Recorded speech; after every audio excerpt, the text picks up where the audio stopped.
मेरा नाम रितु है। मेरी शादी एक बहुत अच्छे घर में हुई थी। मेरे पति तो लाखों में एक थे। मैं अपने आप को बहुत किस्मत वाली मानती थी कि मुझे ऐसा पति मिला है। मुझे बहुत प्यार करते थे। हमारे एक लड़का और लड़की है। हमारी शादी को 15 साल हो गए थे। मैं भगवान से अपने लिए बिल्कुल ऐसा ही पति चाहती थी। मेरी लड़की 14 साल की और लड़का 10 साल का है। पति का कारोबार भी बहुत अच्छा चल रहा है, जिससे अच्छी खासी कमाई हो जाती है। मुझे जीवन से कोई शिकायत नहीं थी। लेकिन फिर उसके बाद वो हुआ जो मैंने सपने में भी नहीं सोचा था। मेरे पति एक दिन मुझसे कहते हैं कि उन्हें किसी से प्यार है और वो उससे शादी करना चाहते हैं। एक दिन अचानक ही ये बात उन्होंने मुझे बताई। शुरुआत में मुझे लगा कि वो मजाक कर रहे हैं, लेकिन फिर थोड़ी ही देर बाद मैं समझ गई कि वो सच बोल रहे हैं। वो मेरे पति हैं। कब सच बोल रहे हैं कब झूठ, इस बात का मुझे अच्छे से पता चल जाता है। लेकिन इतने दिनों तक मैं कैसे धोखा खाती रही।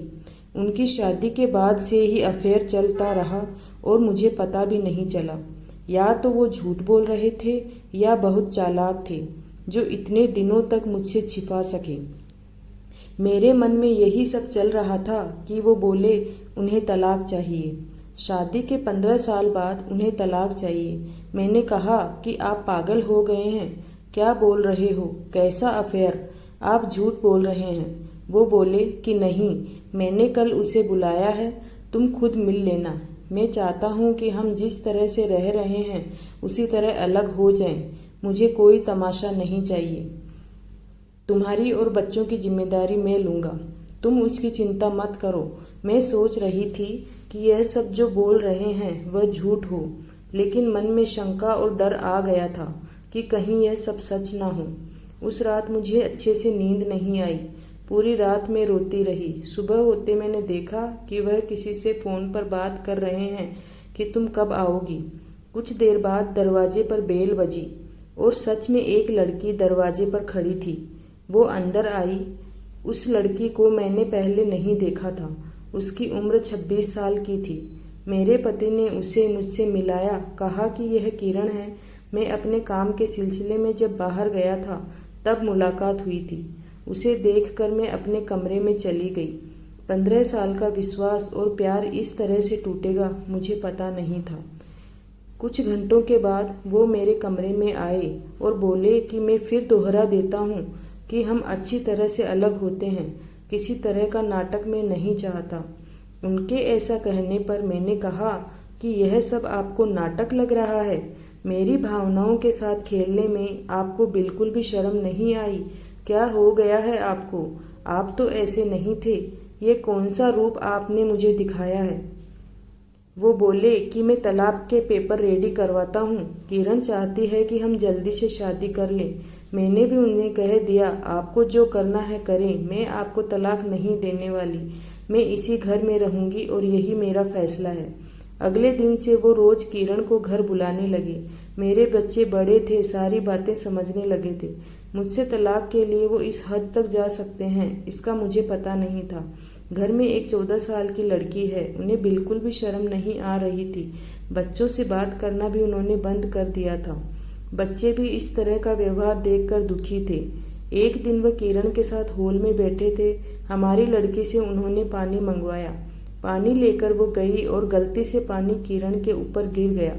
उस दिन पति ने हद कर दी। उन्होंने मेरी बेटी पर हाथ उठाने ही वाले थे कि मैंने देख लिया। मैंने कहा, यह क्या कर रहे हो? मैं जानती हूँ तुम यह सब क्यों कर रहे हो, तलाक के लिए। ठीक है, अब तुम इस हद तक जा रहे हो तो फिर मैं तुम्हें तलाक दे ही देती हूँ। उसी समय मैंने अपना और बच्चों का सामान बांधा और अपने घर चली गई। जो अपनी पत्नी और बच्चों पर जान छिड़कता है, अब वह उन्हें देखना भी पसंद नहीं कर रहा है। मैं अपने घर थी। उनका फ़ोन मुझे आया। कहा कि तुम्हारी और बच्चों की जिम्मेदारी अभी भी उठाऊंगा। कुछ भी ज़रूरत हो तो तुम मुझे फ़ोन कर सकती हो, मैं पैसे भिजवाता रहूँगा। मैंने कहा कि मुझे तुम्हारे पैसे की कोई ज़रूरत नहीं है। इसी के दम पर तुमने उस लड़की को इम्प्रेस किया है। मैं अपने बच्चों को संभाल सकती हूँ। उम्र के इस पड़ाव पर आकर यह सब देखना पड़ेगा, सोचा नहीं था।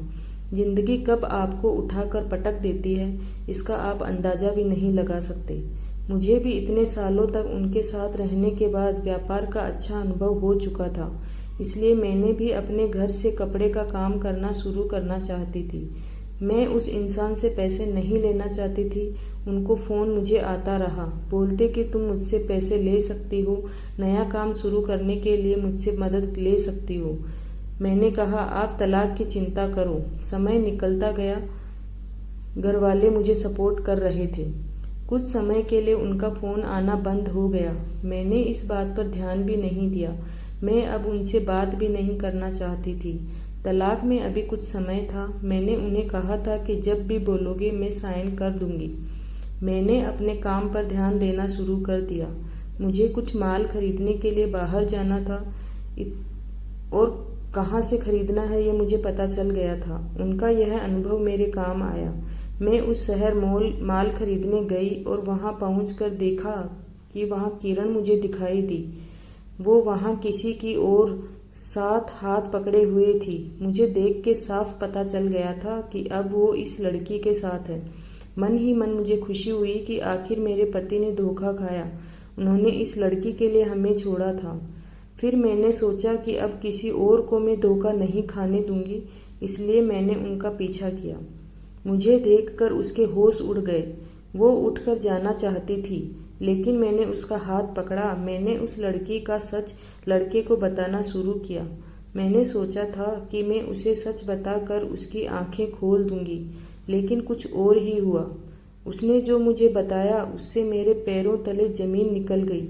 मैं वहाँ से भागते हुए कैसे भी अपने पति के पास जाना चाहती थी। मैं अपने घर गई। वहाँ नौकर ने मुझे बताया कि वो अभी एक अस्पताल में है।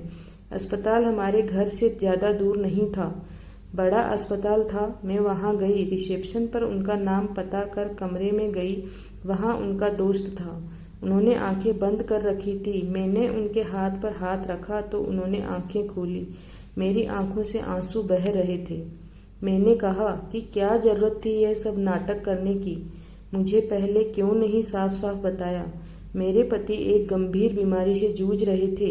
वो हमारी ज़िंदगी से दूर जाना चाहते थे ताकि उन्हें कुछ हो जाए तो हम ज़्यादा दुखी ना हों। उनके इसी दोस्त ने उनके कहने पर उस लड़की के साथ मिलकर यह नाटक करवाया था। मैं अब उनके पास बैठकर घंटों रोती रही। बच्चों को भी मैंने बुला लिया। अब हम उनके साथ ही रहेंगे। अभी उन्हें हमारी और हमारे प्यार की सबसे ज़्यादा ज़रूरत है। मैं भगवान से दुआ कर रही हूँ कि वो हमारे साथ ही रहें, उन्हें कुछ ना हो। मुझे विश्वास है कि ऐसा होगा और आखिर हमारे प्यार ने उन्हें गंभीर बीमारी से बाहर निकाल दिया। अब हम सब फिर से वही सुखी संसार की तरह जी रहे हैं। आपको यह हिंदी कहानी कैसी लगी, हमें कमेंट कर ज़रूर बताएं। इसी तरह की कहानियाँ आप यहाँ पढ़ और सुन सकते हैं। यह कहानी काल्पनिक है, उद्देश्य केवल मनोरंजन करना है। आपको यह कहानी कैसी लगी, हमें कमेंट कर ज़रूर बताएं।